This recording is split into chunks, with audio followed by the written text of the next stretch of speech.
Good morning, everyone. It's a sincere honor to be here, more than anything because I think the comments this morning have shown just how important the issue of LNG is to the Philippines, but more than anything, just how much resources, how much thinking, how much expertise you're dedicating to this problem. So it's an honor to be speaking with you today, and it's an honor for us as the U.S. government to be a partner with you in this process because we realize how critically important it is for the country. So what we're going to talk about for the next 20 minutes is the experience we've had in the U.S. government and with other countries around the world around the issue, around this strategy for LNG imports. You heard mentioned by the DCM this morning that we've launched a new initiative in the U.S. government called Asia Edge. And really the focus these days isn't just the gas, it isn't just the infrastructure, but it's the sustainability of those investments. I'm going to talk today not about price, because if anybody tells you they can predict LNG prices, either they're lying or they're genius. It's one of the two. But for governments, for the situation you find yourself here in the Philippines, the most important question for you isn't what LNG price is going to be, but what the value of LNG is. Value in LNG infrastructure is derived from the framework. It's derived from the actions, the choices the government makes in designing the regulations, in conducting the market oversight. So we hope to share with you today how some other governments around the world have found value in the LNG space. This is, we hope, just one of many conversations going forward where we can share with the experience in deriving value in the LNG market. And let me just say one last thing. You have good company right now around the world. We're working with almost a dozen countries around the world on LNG import infrastructure and the strategy for developing that market. Everything from Eastern Europe, Sub-Saharan Africa, Latin America, South Asia, Southeast Asia. This is a global phenomenon. But as you'll see, we'll talk about later, there are a lot of people thinking about it. There are not a lot of people actually moving. And I congratulate you again for the clear direction, the clear initiative that you put behind this project. So let's get to the facts. One very simple thing to point out, LNG is the latest revolution in a long-term revolution in gas markets. The reality is that gas 50 years ago was considered a waste product. Okay? It used to be flared, it used to be an annoyance for engineers, it used to be a danger for the site. Gas was not a valuable commodity even 3 or 4 generations ago. But as we know now, gas has become this tremendous fuel source, both in the transition to a lower carbon future, because its flexibility and the ability to ramp up and down as a power source, and the fact that it can be used everywhere from industrial to even household consumers. So we find now that LNG is part of this overall trend in the world to find more utility in gas. And even the market is responding to the importance of gas today. If you take any one thing away, this number right here, 75%. Almost 75% of all new discovered reservoirs around the world, so I should say produced reservoirs around the world, are gas reservoirs today. Why is that? Because exploration companies are investing more in gas exploration and gas production because gas is becoming more valuable. And you clearly already recognize that value here in the Philippines. You've heard a lot said today about the nature of LNG. I won't get into the technical requirements. I'm a lawyer. It's very disappointing for my family because I come from a family of engineers. So I try not to pretend like I know the technical issues. And all I want to point out is that we're going to focus today on one issue alone, the receiving end, the receiving terminal. Why? Because this piece of infrastructure is where you have the greatest influence as a government, where you have the greatest influence as a country. Power tends to be a highly regulated process, tariffs set, consumers pay for it. Shipping, those are private companies, liquefaction is an investment on the production side. But this right here, this piece of infrastructure, this is where you really need to determine value in your market. And so, what is the value here? Let's talk about cost. And this is surprising to some people. People often think that the most expensive part of LNG is the gas. And that's not really true. On average, and this is an average across multiple contracts around the world, the actual cost, what you're paying for when you get a unit of LNG coming into your market, only about 41% of that is the cost of liquefying that gas. So the cost of building those $4 billion liquefaction facilities that you see in the US and Australia, Qatar, all around the world. That liquefaction cost is only about 41% of what you're paying for. You're also paying for the original exploration and production, which surprisingly is quite small, 18%. You're paying for shipping, which is actually quite volatile these days. Shipping costs go up and down, but on average, it's about a fifth, about 20%. And again, I'm talking about value. This is the real question for you as a market. Regasification and storage. Almost 1/5 of the cost of the LNG you're paying for is the cost of the infrastructure you're building in your country for the receiving, regasification, storage, and delivery of that gas. So if you design an efficient regulation, a regulation that brings competition, that brings technology, that brings innovation, this is where you're saving money. This is where you're delivering value to the public by making the regas cost as low and as stable as possible. Now, if we focus on regasification for a moment, you don't need to read everything that's up there. Let me just make two basic points. For much of the initial LNG industry, this is in the 80s and the 90s, most of the regasification infrastructure was onshore infrastructure. These were big facilities, these were complex facilities. We built a lot of them in the US actually. And the basic equation, the basic economics of onshore facilities is that they're big, they're expensive. And to justify building a big, expensive onshore facility, you need to have large volumes of gas. That's the only way that you can really recoup that investment over time. About the last 20 years or so, you'll see that the first FSRU was in the year 2000. And new options come onto the market. What happened was there were markets that simply did not have the demand to justify building an onshore facility. It was just too expensive. The economics didn't work. So a new technology solution was created. It's actually brilliant. I mean, again, I have tremendous respect for engineers. They figured out that we have LNG ships. LNG ships hold LNG. If we just add a regasification technology to those ships, you've taken storage, you've added regasification, and you have a smaller platform, a more flexible platform for regasification.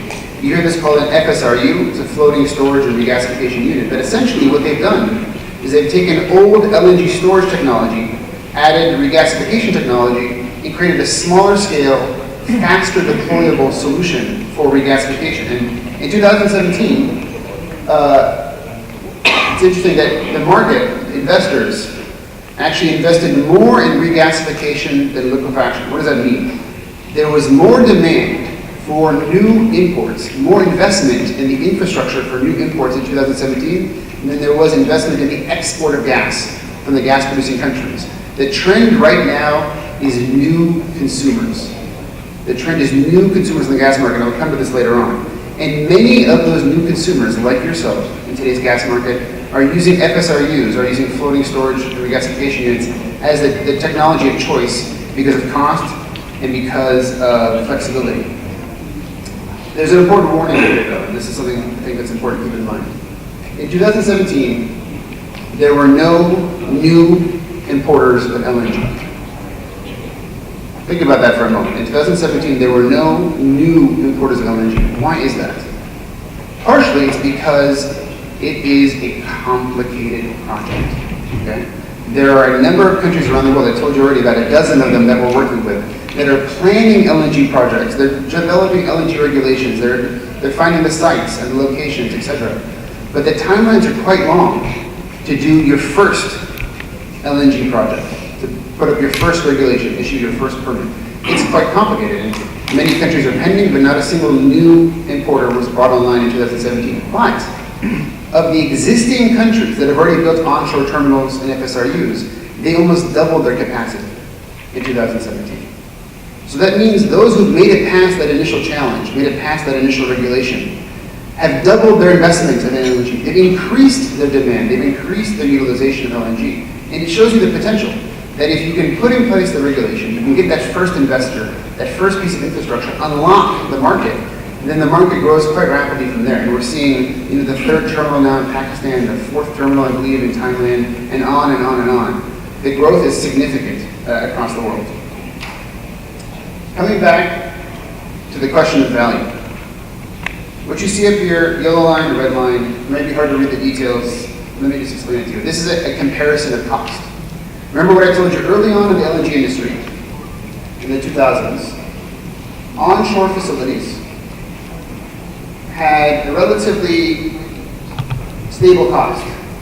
And then there was the development of the new FSRUs. Initially they were quite expensive, but then they perfected the technology, and the cost of floating storage for gasification has actually come down. And now, on a cost per MMBTU basis, well, cost is actually cost per ton, but it's the same thing.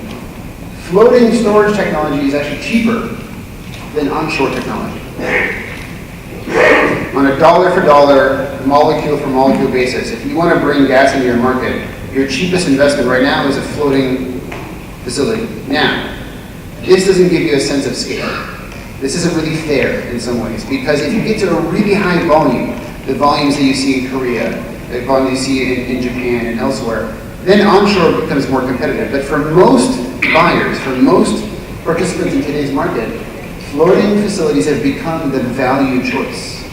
And this thing is important for you to keep in mind for two reasons. One, you shouldn't exclude one or the other technology, and you shouldn't anticipate what you think is going to be the cheapest tomorrow. These technologies keep trading places, and the technology, the industry keeps developing. What may be cheap today may be more expensive tomorrow.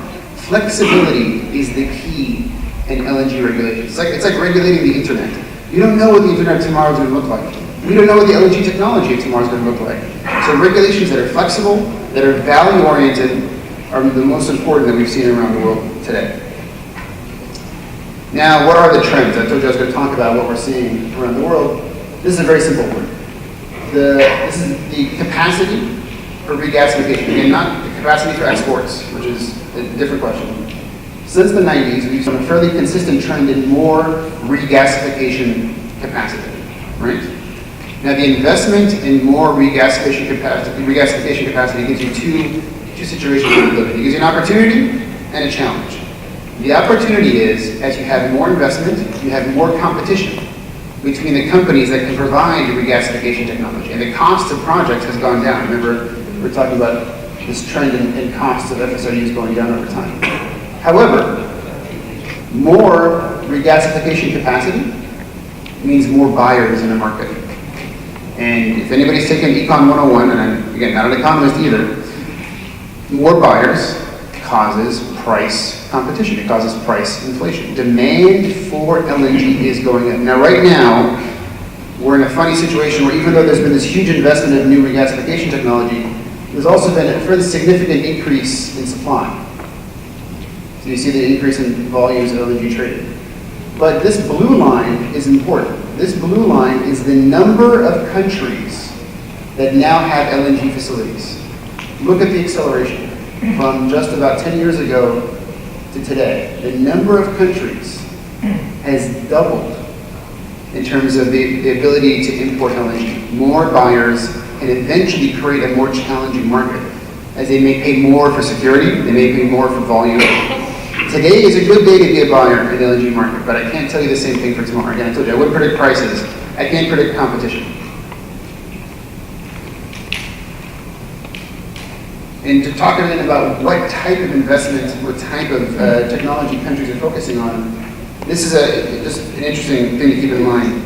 The share of FSRUs, the share of floating storage and regasification technology has doubled in the last 5 years. What does that mean? That of the amount of regasification capacity that's out there, between 2014 and today, there's been a doubling in how much of that capacity is sitting in regasification floating units as opposed to onshore regasification units. So the trend again, the choice that's being made more often, not always, but more often, is investment in floating storage and regasification technology. And if you see right here, the biggest growth in FSRUs is in the Middle East and Africa.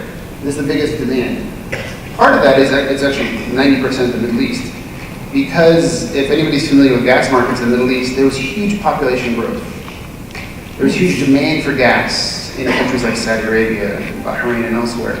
But their oil fields could not keep up with gas demand. They weren't developing new gas resources. So they had a challenge where they had a significant demand and insufficient supply.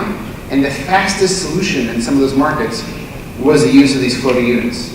And so will this trend continue? I can't tell you for certain, but what we do know for now is that FSRUs are growing in demand. And I can tell you one thing, there were 3 new FSRUs, 3 new units that came online last year. There are 7 being built for next year. That trend continues at least on the construction. Will they actually be installed? Will they actually be used? I can't tell you for certain. Lawyers never give you full answers, right? We say maybe, maybe. But I do know that the ships are being built. The demand is there for the ships, which probably means those ships will eventually be sitting in ports, maybe your own, very soon. Another important thing to realize about demand is you're in good company here in this part of the world. And the headline says it all. Asia dominates LNG imports. And when I say Asia, I'm using capital A, I'm saying Southeast Asia and South Asia. If you look at the top 5 there, Japan, China, South Korea, India, and Taiwan, that's 2/3 of global gas demand. 2/3 of global LNG demand, sorry to be specific. 2/3. That means 2/3 of the LNG that's being consumed is coming through this part of the world. So you're already in the pathway, you're already along the road, the LNG road. You may even hear this term sometimes, the virtual pipeline. There is a big virtual LNG pipeline and it passes right through your backyard. That's a good situation to be in because if you do come to the market soon, you come to a market that has volume, that has liquidity, versus some other countries we're working with, for example, South Africa, where they would be the first LNG importer in that part of the world, and they would have to convince ships to take cargoes all the way down to the Horn of Africa. They don't have a natural market to tap into, and that's a risk. You have less risk because you have more volume in your neighboring markets. And the nature of demand in Asia is changing. So this is general, what we call non-OECD demand. This is excluding Korea and Japan. Obviously, China, huge source of demand. India, a huge source also of VC, growing quite rapidly. What I think is interesting is what we call the new Asian importers, the new participants in the market, of which we hope that the Philippines will be one. Look at this list of countries, and I won't read them all to you, but except for one, except for Sri Lanka, all these countries have one thing in common. They are countries that had existing gas production, domestic gas production. That gas production is being depleted, and they need to replace that gas with a new source. Much like we have here with Malampaya, Bangladesh had with its gas sources in the Bay of Bengal, Pakistan had with its gas sources that were onshore domestic. The choice for many countries in the region that are losing domestic gas is to replace that gas with LNG. And what's interesting about that is that means it used to be dangerous, it used to be difficult to be a small buyer of LNG to justify the infrastructure, to justify the investment. But now the market is becoming what we call fractured. That there are more and more small and medium buyers of LNG. You have better company. It's more common to see the Philippines or countries of this scale as good LNG customers. And if you see already here, this is IHS, which is a very famous advisory and statistics firm, is already anticipating a certain amount of demand in the Philippines. This is your demand, this purple bit right here. And if you see, by 2050, you're considered to be a major buyer in the local market. So the market's already not just hoping, but assuming that there will be gas demand in the Philippines. It's a question really of when and how much value you get out of that market. One more piece of good news. Early on in the LNG market, early on is 10 years ago, but early on in the LNG market, 2008, 95% of the buyers, the long-term contract buyers, 95% of the long-term buyers were A-rated credit. What does that mean? Top-level, well-funded, big balance sheet buyers. We're talking about our friends here from Tokyo Gas and the Koreans and many others, the Americans. 10 years ago, most of the buyers in the LNG market were good buyers. What do I mean by good? The banker's definition of good. We were sure they were safe buyers. Okay? Bankers always make conservative choices, right? That market has significantly changed over the years. Starting in about 2012, we started seeing B-rated buyers coming into the market. That's India, China, and those. And now, in the last 2 years, this big orange here, this is non-investment grade buyers. What does that mean? These are riskier buyers. Now, there's a big difference between how risky you think your market is and how risky a banker thinks your market is. How risky, an insurance agent thinks your market is. And 10 years ago, if the banker thought you were too risky, nobody was going to finance your project. But the market has fractured. The market has diversified. Being a lower credit rated buyer today, and of course, the Philippines is B rated, so you're in the middle here. I'm not suggesting that you're below investment grade, but being a less secure buyer isn't a problem in today's market because there's so much gas out there. There's so many exporters of gas. They're looking for more buyers today. Will that be true for tomorrow? I can't tell you for sure, but this is a very healthy market to be in because there's so much sales acceleration that even buyers who wouldn't have been allowed in the market before are being allowed in the market today. A few last comments. I think we have about 5 minutes left, and I want to make sure I don't take up too much time. The nature of selling in today's market, and this is important for you as a government, this is important for you as a regulator because there's different entities you may be dealing with today. Now, 10, 20 years ago, there were two people in an LNG market. There was a seller and there was a buyer, right? There was, Qatar, and there was India. There was Nigeria, selling, and the U.S. buying, whatever it may be. It was what we call a straight line market. There was a line connecting the two. That was fairly easy to regulate, fairly easy to do a risk assessment. But the market is very different today. Two things have come into the market, two new types of actors. The first is what we call the LNG trader, the LNG aggregator. What is that? This is somebody who doesn't own a liquefaction facility. They don't produce LNG, okay? They're just a trader. They buy and sell. That used to be almost impossible in LNG markets because there wasn't that much volume. There's very little to buy and to resell. But as the volume of the market has increased, as the scale of the LNG market has increased, there's now enough volume that you can do short-term buying and selling. And there are dozens of companies that now specialize in buying and selling LNG cargoes, the same way that you see buying and selling oil and gas cargoes or other precious commodities. So these LNG traders have provided a new service in the market, okay? And this may be important for you. It used to be that if you're an LNG seller and there's an LNG buyer, you wanted long-term security. You wanted a 15-year, maybe even a 20-year gas supply agreement. So you knew over the long term that you had a solid buyer and you knew the price. LNG traders, they're risk takers, right? An LNG trader can give you a 5-year contract, a 1-year contract, a 6-month contract, a 10-cargo contract. They've injected flexibility into the market because we have these new players here who now have cargoes to buy and have cargoes to sell. They give you new options. And for example, what we saw in Pakistan in their most recent terminal, when they signed their gas purchase agreements, they layered, we call it layering of purchasing risk. They layered 5-year, 10-year, and 15-year purchase contracts. Each one of those at a different price. So they have some long-term security, but they also have taken a little bit of a short-term gamble that prices will stay low in the near term, and maybe even go down in the long term. So you have an ability now to diversify your risk, and there's a more diverse market. There's another source of diversity in today's market too, and it's important for this part of the world. Diversion buyers.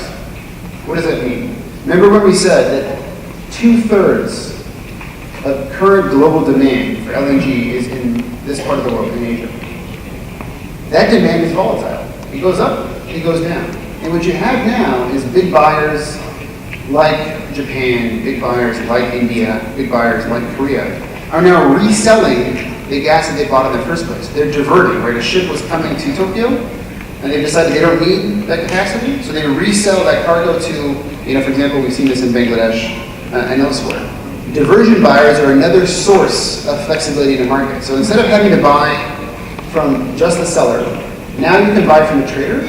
You can actually buy from other buyers who have excess capacity and may actually want to provide a better value because otherwise they're paying for LNG. So it's a more diverse market, it's a more dynamic market. Again, that provides opportunity, but it is more complex for a regulator. You can't just assume a buyer and a seller in today's LNG market. There will be multiple buyers and multiple sellers, and you have to be prepared for that as a government. Be prepared for that as a regulator. Let me just close with talking about an actual project. We can talk about markets all we want, but let's talk about an actual project. We're going to focus on Bangladesh for a moment. There's two key things we'd like to emphasize in the governments that we work with when it comes to LNG. One is the physical challenge of infrastructure. And we'll come to this next, is the legal challenge of complexity. Let's just start with the physical challenge. And I welcome anybody to correct me afterwards, because again, I'm not an engineer, but I know a few things. Almost every LNG project has some core elements, right? You need a port. This is a floating unit, it could be onshore. You need a pipe, right? And you need a consumer, in this case it's power. So we call them the 3 Ps, port, pipe, power, right? If any one of those is missing, the economics of the project really doesn't work. If you don't have a buyer, why would you build the import facility? Right? If you have a buyer, but you don't know the cost of imports, why would they sign up for a gas purchase agreement? This takes space. This has a physical footprint. The port facilities, the pipeline, and the power interconnection. There may be populations along this space. There may be maritime traffic along here. There may be the need, as there was in Bangladesh, to actually expand the size of the pipeline to be able to deliver the gas. There are physical challenges with the development of LNG projects. And of course, as most Democrats know, when you build a project in somebody's backyard, somebody gets angry every time. We have this phrase in the US, not in my backyard. So part of managing the LNG sector is managing the physical challenge with these massive infrastructure projects. I'll tell you something interesting about Bangladesh. They developed this project incredibly quickly, almost 18 months. It's one of the fastest deliveries of projects we've seen between contract signing and facilities. The challenge here wasn't the ship. Accelerate was the developer. They had a ship they delivered on time. They built the pipeline ahead of time. The government built the pipeline. And you had an existing power consumer, so that wasn't a challenge. You know what took the most time to negotiate in Bangladesh? I don't know if you can see them, but see these little tiny ships? These are tugboats. LNG ships, because of their size and the danger of LNG cargoes, need special tugboats, special marine services, as we say.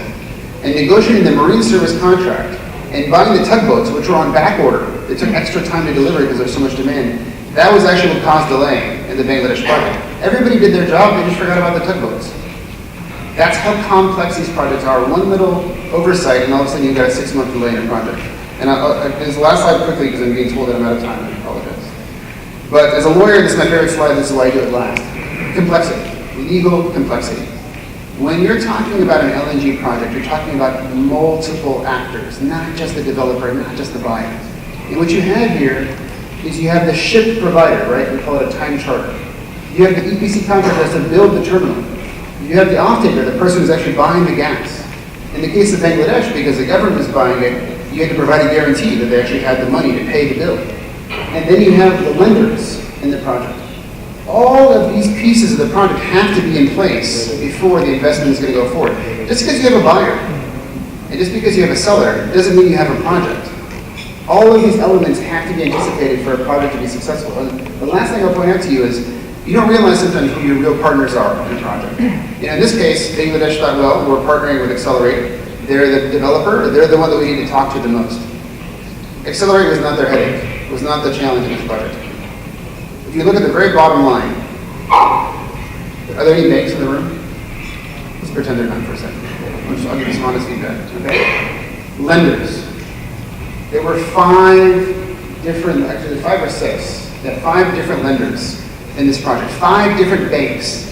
Each one wanted to see every contract, wanted to see every technical document, wanted to see the environmental review, on and on and on. Each one had their own different standards for things like financing and for environmental surveys. Bangladesh's challenge when they developed this project, when they were regulating this project, was making 5 lenders happy. 5 lenders happy enough to fund 2/3 of the project cost. And so sometimes what you don't realize when you go into these infrastructure project situations is that your biggest challenge isn't the person sitting across from you at the table, the developer. It's the people sitting behind him with the money. Because making them confident in your regulations, making them confident in your market, is oftentimes the most important thing you can do if you, again, want to secure that value at the end of the day. Deliver it on time, deliver it at cost, and bring stability and supply to your market. So thank you for your time today. I hope this was helpful. We hope this is one of many conversations because there are a lot of lessons to learn around the world from what other markets have done. Thank you very much.